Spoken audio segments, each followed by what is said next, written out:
નમસ્કાર બાળ મિત્રો, ધોરણ 6 વિષય છે હિન્દી. તેમાં મેં તમને પાઠ 6 સુબહ અડધો સમજાવી દીધો હતો. તો હવે આપણે પાઠ 6 અડધો બાકી હતો તે હવે આપણે સમજીએ. દરેક બાળ મિત્રો પોતપોતાની પાઠ્યપુસ્તક કાઢે, એમાં પેજ નંબર છે 38 એટલે કે 38. તો જોઈએ આપણે એની અંદર આપણે કેટલે समझिया था. तो तुम ले आओगी अकेली? रेशमानी माँ रेशमा ने कहे छे कि तू एकली लई आवीश लाडवा बनावानी सामग्री?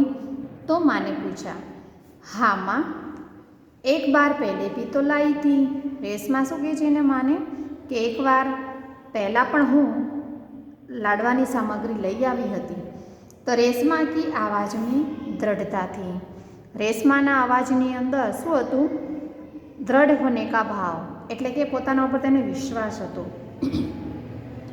તો ઠીક હે, તુમ હી લે આવો લેકિન ધ્યાન સે જાના. એની માં પછી હા પાડે છે, એટલે કહે છે કે તું જા તો ખરી, પણ કહે છે સાચવીને જજે. સારા સામાન નુક્કડ વાલી દુકાન સે હી મિલ જાયેગા. શું કહે છે કે લાડવાનો જેટલી સામગ્રી છે એ તને નુક્કડ વાળી જે ગલી હોય છે એ દુકાનમાંથી તને મળી જશે. તો થોડી દેર બાદ રેશમા સારા સામાન લેકર લौटी. થોડી વાર પછી રેશમા હોય છે એ બધો જ સામાન લઈને ઘરે પાછી આવે છે. તો उसने गोलू को आवाज दी, गोलू ये लो तुम्हारे लिए टॉफी लाई हूँ. શું કહે છે? રેશમા હોય છે પોતાના ભાઈને બૂમ પાડે છે અને કહે છે કે ગોલુ લે, હું તારી માટે શું લાવી છું? तो शू कहे छे? टॉफी लावी छूँ. तो गोलू टॉफी पाकर खुशी से उछलने लगा. गोलू होय छे आ टॉफी पाकर खूब ज राजी थई जाय छे अने नाचवा लागे छे. तो कुछ ही दिन बीते थे. थोड़ा दिवस बीत्या हता अने एक दिन शाम को रेशमा का घर दियो से झिलमिल प्रकाशे जगमगाने लगा. शू कहे छे? एक दिवस सांजे રેશમાનું ઘર છે એ દીવાથી ઝગમગી ઉઠ્યું હતું અને પ્રકાશ આપી રહ્યું હતું. તો પૂરા મોહલ્લા ઝગમગા રહા થા. પૂરી સોસાયટી જે શેરી છે એ ખૂબ જ દીવડાથી ઝગમગી રહી હતી. જ્યાં રોશની ही રોશની थी. શું કહે છે? ચારેય બાજુ રોશની એટલે કે રોશની જ હતી. ક્યાં જમી ક્યાં આસમાન, એટલે શું કહે છે કે આકાશમાં તો તારા દેખાય છે, પણ નીચે પણ આકાશ અને ધરતી બે સરખું જ લાગે છે. દાદીજીને બતાયા કે દીપાવલી અંધેરે પર ઉજાલે કી જીત કા ત્યોહાર હૈ. શું કહે છે કે દાદીજી બતાવે છે કે દિવાળી હોય છે તે અંધારો મિટાવીને ઉજાલું લાવે છે. બુરાઈ પર અચ્છાઈ और असत्य पर सत्य की सदा जीत होती है. શું કહે છે કે બુરાઈ અને અચ્છાઈ, સારું અને ખરાબ, સત્ય અને અસત્યની હંમેશા શું થાય છે? જીત જ હોય છે. इस दिन रावण को पराजित कर राम अयोध्या लौटे थे. क्यारे? જ્યારે દિવાળીમાં રાવણ હોય છે તે દિવસે અયોધ્યાના રામ છે એ રાવણને પરાજિત કરીને અયોધ્યા પાછા ફરે છે. તો ઉસી ખુશી મેં यह त्यौहार मनाया जाता है. આ જ ખુશી એટલે કે આનંદમાં જ આ તહેવાર મનાવવામાં આવે છે. તો રેશમા और गोलू बड़े ध्यान से दादीजी की बातें सुन रहे थे. રેશમા અને ગોલુ ધ્યાનથી દાદીજી વાત કરે છે એ સાંભળે છે. कुछ देर बाद सबने मिलकर पूजा की और प्रसाद खाया. થોડા સમય પછી બધાએ ભેગા મળીને પૂજા કરી અને એનો પ્રસાદ ખાધો. ગોલુ अपने दोस्तों के साथ पटाखे छुड़ाने में मग्न हो गया. ગોલુ જે હોય છે એનો ભાઈ રેશમાનો એ ફટાકડા ફોડવામાં દોસ્તોનો સાથે મશગુલ હોય છે. તો રેશમા આપણે દાદા દાદી કે સાથ ફૂલઝડિયા જલા રહી હતી. તો આ બાજુ રેશમા હોય છે તે પોતાના દાદા અને દાદીની સાથે ફૂલઝડી સળગાવીને રમે છે. इतने में रेशमा ने क्या देखा कि गोलू ने जिस पटाखे को बुझा हुआ समझकर छोड़ दिया था तो उसमें से चिंगारियाँ निकलने लगी है. રેશમા પછી નજર કરે છે તો જે ગોલુએ ફટાકડો ફોડ્યો હોય છે એ ગોલુ એમ સમજે છે કે આ ફટાકડો બુઝાઈ ગયો છે, પણ હકીકતમાં એ ફટાકડો છે બુઝાયો નથી હોતો, એમાંથી થોડી થોડી આગ નીકળતી હતી. તો ગોલુ કી પીઠ પટાકે કી તરફ થી, ગોલુનો જે પાછળનો બેડો હોય છે એ ફટાકડાની પાછળ હોય છે, એટલે ગોલુને એ ફટાકડો માંથી જે આગ નીકળી હોય છે એને દેખાતી નથી.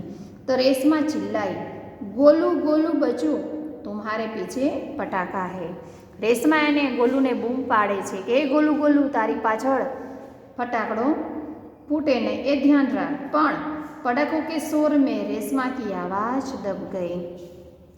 ફટાકડાનો એટલો બધો અવાજ થતો હોય છે ફોડવાનો કે રેશમાનો અવાજ છે ફટાકડાની અંદર જ એનો અવાજ દબાઈ જાય છે.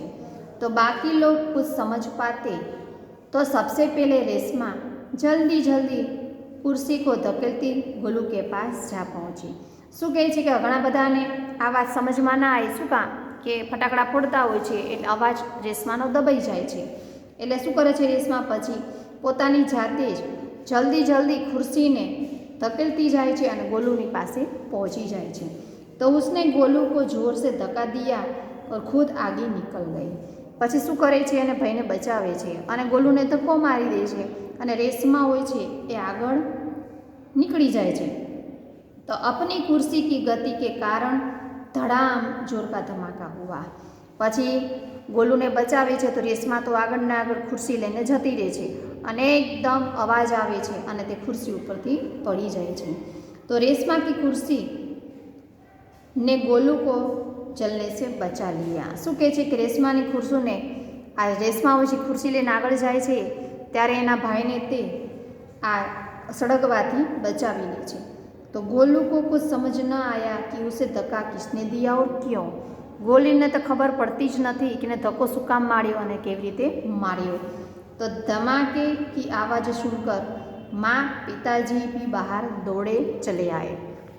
શું કહે છે કે આ અવાજ સાંભળીને એના પિતાજી અને એની માતા બહાર દોડીને આવે છે. તો ખુરશી રેશમા કે ઉપરથી ઓર રેશમા નીચેથી. રેશમા પછી નીચે પડી જાય છે એટલે ખુરશી છે રેશમાની ઉપર હોય છે અને રેશમા ખુરશીની નીચે દબાઈ જાય છે. તો પિતાજી ને ખુરશી સીધી કી ઓર રેશમા को उस पर बिठा दिया. પછી રેશમાના પિતાજી હોય છે તે રેશમાને ઊભી કરે છે અને ખુરશી ઉપર બેસાડી દે છે. માં ભયભીતથી, માં પછી એકદમ ડરી જાય છે, બોલી કંઈ ચોટ તો નહીં લગી રેશુ.